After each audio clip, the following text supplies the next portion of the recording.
नमस्कार दोस्तों, स्वागत है आपका फिर से एक नई कहानी पर। और आज की कहानी शुमित की है। ये कहानी काफ़ी खास है और आप सबको एंटरटेन भी करेगी। तो इससे पहले मैं कहानी शुरू करूं, आपको एक ज़रूरी बात बतानी थी। दोस्तों, अगर आप चाहते हैं कि इस कहानी की ऑडियो क्वालिटी आपको पसंद आए, जब आपके कानों तक पहुंचे, तो बस दो काम ज़रूर करें। एक तो ईयरफोन का यूज़ करें, इससे ये कहानी आपको बहुत ही ज़्यादा अच्छी लगेगी। और साथ ही अपनी आंखों को बंद कर ले, इससे कहानी रियलिस्टिक लगेगी जब आपकी आंखों तक पहुंचेगी, आपके कानों तक। चलिए अब मैं आपको सुनाती हूँ आज की हमारी इस कहानी को। दोस्तों, ये कहानी सुमित की है। सुमित कहता है, बात आज से कई साल पहले की है, जब मैं 12वीं की पढ़ाई ख़त्म करके कॉलेज में दाखिल लिया था। देखने में ठीक ठाक हूँ, उस वक्त भी अच्छा था। पढ़ाई के साथ साथ बैडमिंटन भी अच्छा खेलता था। फिर कॉलेज में ही मैं खेल में काफ़ी रुचि लिया करता। कॉलेज के शॉर्ट अटेंडेंस में कोई लफड़ा नहीं था, क्योंकि गेम करने वालों की इज्जत होती थी। कॉलेज में और डीपी सर के साथ मेरी अच्छी पड़ती।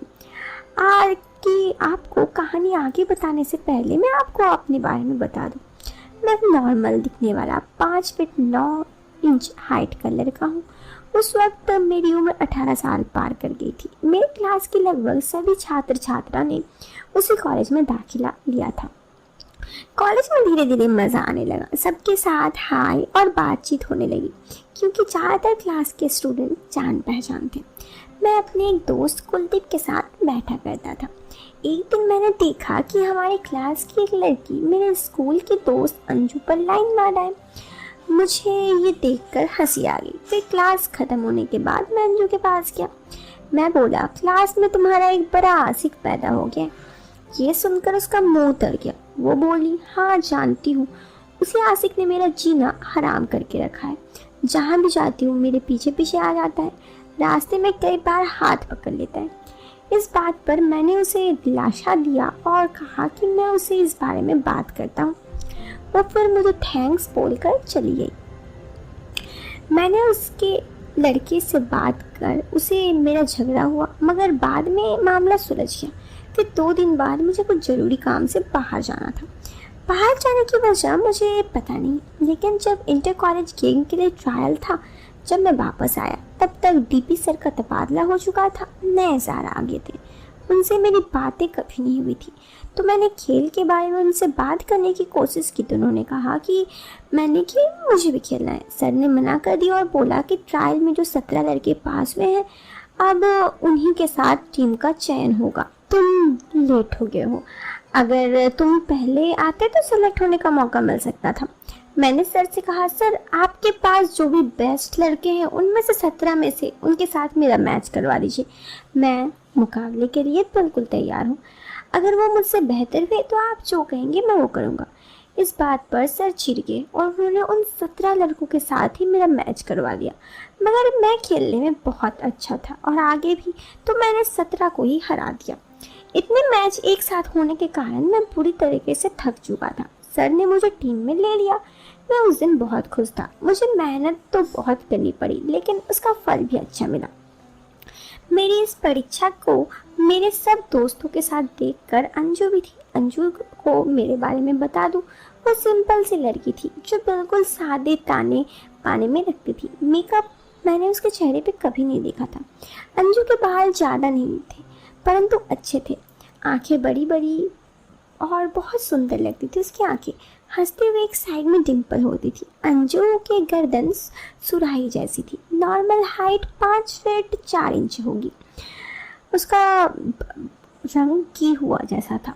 लड़की को भी उससे बहुत ज़्यादा कमेंट करते से छेड़ते। आज अंजू गांव से थी और उसके परिवार के साथ खेती का काम करती, इसलिए उसका बॉडी काफ़ी फिट था और सेफ में था। कॉलेज की टीम में जब मेरा नाम आया तो वो मुझे थैंक्स और कॉन्ग्रेचुलेसन कहने के लिए आ गई। थैंक्स तो अंजू उस लड़के से पीछा छुड़वाने के लिए कही और कॉन्ग्रेचुलेसन मेरे जीतने के लिए। हाय हेलो तो उसके साथ मेरे पहले ही था। बाद में हमारी दोस्ती और भी गहरी होगी। अब हम क्लास में साथ में बैठकर बात भी करते। प्रोजेक्ट्स बनाने में इतना अच्छा नहीं था मैं। मेरी प्रैक्टिकल फाइल भी अंजू ही बनाती। मैं अंजू से एक अच्छे दोस्त की हैसियत से बात किया करता। जब भी उसको देखता तो वो ऐसे ही देखा करती जैसे मन ही मन मुझसे प्यार करती है। मेरी अनुमान यकीन में तब बदला जब उसके साथ रहने वाले लड़कियों ने अंजू को इस बारे में बताया। मैंने उसकी फ्रेंड सरिता से उसका नंबर लिया और सीधे साधे पूछ लिया, सरिता जो बोल रही थी क्या वो सच है? वो शर्माई और उसने हाँ कह दिया। उस दिन उसने आई लव यू बोल दिया और मैं खुशी से झूम उठा। मुझे यकीन नहीं हो रहा था कि कोई लड़की मुझे सामने से ऐसा बोलेगी। मैं भी खुश था, लेकिन तभी मुझे जेबीटी के लिए जम्मू जाना पड़ा। मैंने कॉलेज के सेकेंड ईयर के बाद ड्रॉप आउट कर दिया। फिर मैं जेबीटी का प्रथम वर्ष पूरा हुआ। पहला साल पूरे होते ही अंजू का फ़ोन आया और उसने बताया कि उसने भी जम्मू में जेबीटी में दाखिल ले लिया।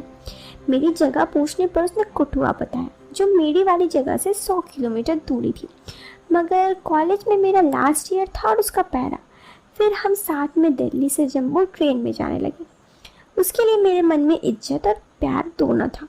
बाहर जाने की वजह से मेरे पास भी फ़ोन था। उससे हर रोज़ बातें होती, पूरी पूरी रात बातें होती। बहुत प्यार करते थे हमारे बीच। हमने शादी की भी सोच ली थी। बात बात पर लड़ाई हो जाती, लेकिन सब नॉर्मल था। अब मुझे लगने लगा कि अब शायद वो टाइम पास करी या उसे किसी लड़के से सेटिंग हो गई, क्योंकि धीरे धीरे उसका फ़ोन आना कम हो गया। पहले जहाँ 3 से 4 घंटे बात होती, अब बस 10 से 15 मिनट। ये बात मैंने मेरी फ्रेंड से कही तो वो बोली कि तेरा प्यार कैसा है? मैं कहा वो सीरियस हो ना हो तुझे उससे क्या, इतने दिनों के साथ उससे है, थोड़े मज़े भी कर लिया कर। वैसे भी उसने खुद ही तुझे आई लव यू कहा था, एक बार ट्राई करके तो देख। 1-2 बार में पता चल जाएगा कि वो तुझसे प्यार करती है या फिर टाइम पास।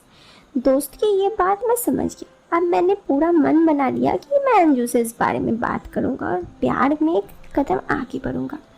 मैं भी देखना चाहता था कि क्या वो इस सब के लिए तैयार है। टाइम भी आ गया। मुझे और अंजू को ट्रेन में जम्मू जाना था। ट्रेन में सामान्य कोच में हम दोनों देखकर हैरान हो गए। बहुत भीड़ था। फिर हमने स्लीपर बस में जाने का प्रोग्राम बनाया। स्लीपर बस दिल्ली ISBT से मिल जाती। हमने स्लीपर सीट ले ली। सीट पर जाते ही थोड़ी देर बस चल पड़ी।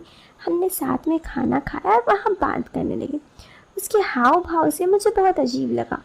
वो यही अंजू थी जिसको मैं स्कूल से जानता था। काफ़ी बदल गई थी। फिर भी मैं उसके साथ बातें करता, क्योंकि फ्रेंड की बातें मुझे याद थी। मैं उसके साथ क्या चाहता और वो क्या चाहती ये देखना चाहता था। थोड़ी देर बाद हम चुप हो गए, बस लेटे थे। फिर मैंने धीरे से उसके हाथ पकड़ा। वो बोली क्या कर रहे हो? मैंने कहा हाथ पकड़ रहा हूँ। फिर उसने कुछ नहीं बोला। मैं उसके हाथों को सहलाया और धीरे धीरे आगे बढ़ा। वो बोली क्या कर रहे हो? मैंने कहा कुछ नहीं, प्यार कर रहा हूँ। वो बोली प्यार या कुछ और? मैंने कहा कुछ भी समझ लो। ये कहते हुए मैं आगे बढ़ा। पहले तो वो बोली कि क्या? मैंने जब कुछ कहा कि इतना भी हक नहीं है तो वो विरोध नहीं की और मेरे साथ देने लगी। तभी बस काफ़ी देर चल चुकी थी तो अचानक से बस रुकी और मैं केबिन से बाहर निकला। अंजू वहीं पर थी। मैं बाहर गया और वॉशरूम से आकर वापस सीट में बैठ गया। अंजू अब भी वहीं थी। मैं चुपचाप वहाँ आया और केबिन लॉक कर दिया। वो बोली मुझे कुरकुरे खाना है। मैं वापस नीचे गया और उसके लिए कुरकुरे ले आया।